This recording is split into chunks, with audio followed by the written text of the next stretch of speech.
I was listening to Renu, and Renu is doubting whether anybody got help, but I'm the proof. I got help.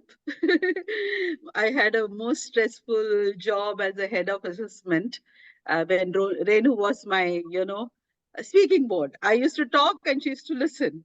And whatever she says, I'm her boss or I'm a mentor, I don't think so. She helped me so much pass through those difficult days, because exams are not only stressful for children, it is stressful for everyone around. So to make children feel better, you take on the stress. Like people like Renu, me, we take on the stress. So we put up a good, nice smile. Correct, Renu? A superb And then combination. stand in front of the children. Yes, so I used to call It Miss was an Vasu's interesting office a beehive, because the number of people that would walk in and walk out and walk in and walk out before the exam began, and by the time the exams ended and we collected the answer scripts and said bye-bye to the kids, it was a beehive. Yeah. It was an interesting job, and it also had a lot of insights insights of life, how testing is done, and how it has a lot of stress accumulation for children. So coming for today's session, Renu, as you know, this is a women's forum. So we are going to move towards questions that relates to basically women specific. Yeah. So the first question is, the word depression nowadays is used very commonly by everyone. So just feeling sad and feeling depressed are two different things, isn't it? Yes, So they are. how do you exactly know whether somebody is clinically depressed or you're just feeling low and feeling sad? You'll be able to put some light on it for us? Sure. The answer to that, I wish I could say, is simple, but it's not. It is complicated.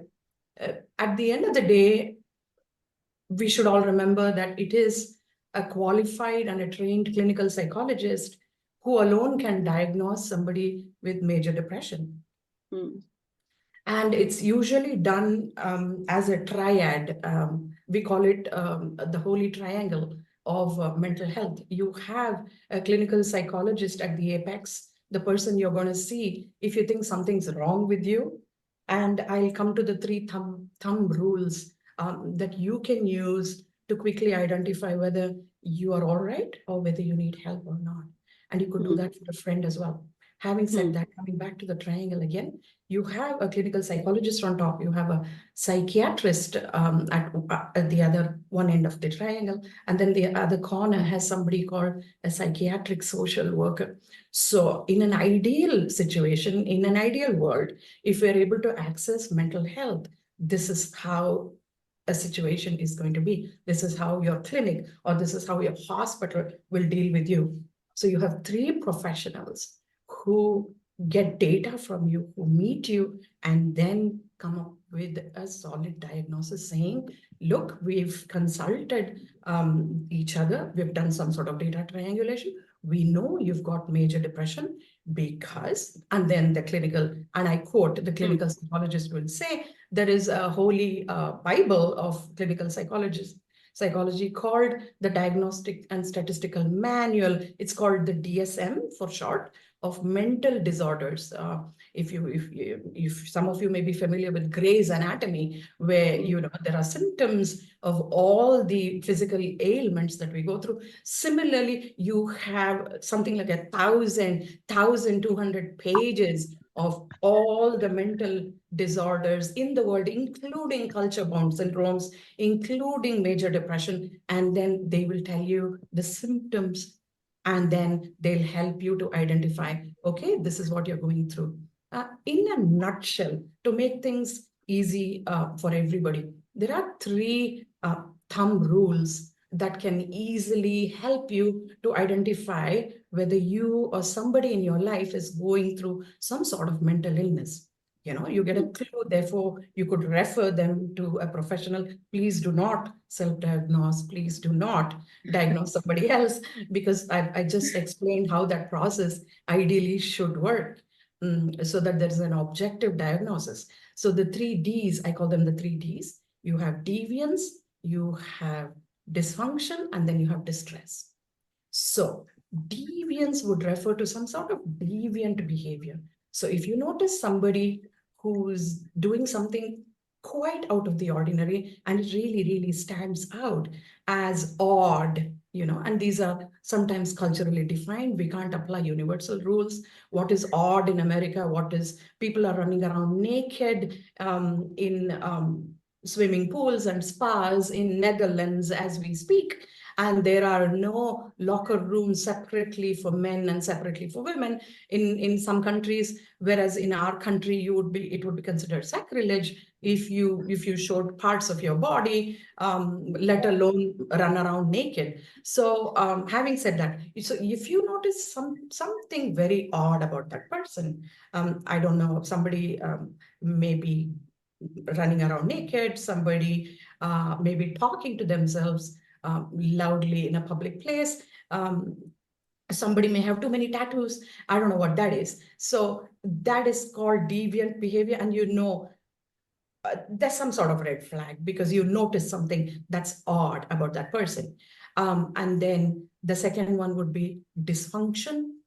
As in the person is unable to perform their daily roles as a mother, as a father, as a professional. They're unable to get out of bed. They're unable to do stuff that we take for granted, like making a cup of green tea, or cooking, or going to work and teaching, or doing business, or swimming, or whatever it is that we do. They're unable to do that. So that's dysfunction, unable to take on the daily responsibilities and duties that is normally expected of us. And then this distress. Distress is easy to identify in many cases, but it's not. So you again, you have to be really careful. People who have some sort of mental issues, including depression, are going through some sort of distress. You can see them feeling sad or excessively angry or jealous, or there's some emotional thing going on that you may be able to notice.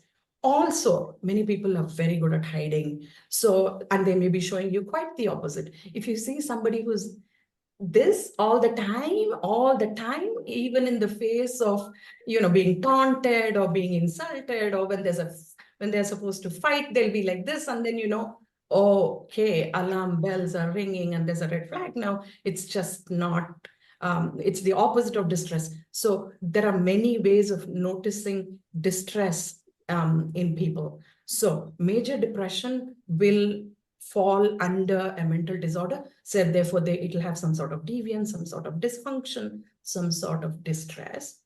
And the DSM-5, which is widely used in North America, and we have a slightly modified version in India. And then we also have something called the International Classification of Diseases, which is widely used in the UK and in Europe. The DSM-5 says that for somebody to be diagnosed with major depression, please make a distinction between major depression and bipolar. Bipolar is completely different, which is also a kind of depression. Yeah. So since Ms. Vasu talked about depression, I am talking about major depression, where somebody goes through intense feelings of excessive sadness for at least 2 weeks. And we're not talking 5 minutes or 10 minutes of going into a bathroom and crying, or, if there is a significant medical problem, there is sadness, or if there's some trauma, just now, like the death of a loved one. No, you push them all out. And then without these, if the person experiences that kind of sadness for 2 weeks, every moment, every hour of the day, and for 2 weeks, every week for 2 weeks, then that is a strong indicator of a major depression. And it also, they also have irrational thinking patterns, and they also have somatic issues like fatigue. They don't sleep well or sleep too much. They eat a little or eat too much, and these kind of issues. So there's psychological, there's somatic, and there's also behavioral issues that will all be put together to diagnose somebody as depressed. Depressed. Yes, Wow. and again, please That do was not. quite a bit, quite a bit of knowledge on depression. Definitely, audience will agree that we should not use the word depression at all just because you're feeling sad about something or unhappy about something, because depression is a clinical word for really something being imbalanced in your mind, and it is chemical imbalance, isn't it, Renu? Absolutely. It's supposed to be a chemical imbalance. So if Right. there is a chemical imbalance in our physical body, we take medication, isn't it? So in the same way, there is a mental chemical imbalance. Definitely one needs to seek professional help. Absolutely. Yeah. Okay. Thank you for that. So you already said that there is a triangle, and my next question was that how do we approach for, because mental health, expressing somebody that I'm not feeling good mentally is really difficult for people. That's what I've realized over the talking to people. Or so how do you approach, or how do you go to a mental profession? Do you just take out a name from an yellow page of a clinical psychologist and you just go and you check yourself, or is there any other way to check yourself before you go there? Absolutely. There are multiple ways of finding the kind of professional help that we need. Most of the times, it's usually word of mouth, because people who go through stuff hopefully have friends and family who hold hands, and they have a network of people that will guide them. But every local hospital, every hospital today, every hospital has a psychiatric unit. So there is a clinical psychologist and a psychiatrist, and also a clinical social worker, a psychiatric social worker, who are associated with these hospitals, whether it's Dubai or whether it is Bangalore, whether it's New York City or whether it's Sikkim. It doesn't matter. There's these kind of professionals who are available the moment you walk into an outpatient clinic, or if you walk into a hospital. Help is available. The thing is, the bigger issue here, though, is the inability to go there for several other reasons. People don't go and people don't seek help for a multitude of reasons. That is the bigger issue. That's a taboo, isn't it? Because mental health was never really encouraged to talk about or go and see a doctor for it, because people say you're mental, you're mad. That is connected with it. So here you used two in the triangle. I think there are three people, of course, a social worker, but you also said therapist and a clinical psychologist. They both play different role. Is that what you're saying? Just a small correction. It's a clinical psychologist, a psychiatrist, and a psychiatric social worker.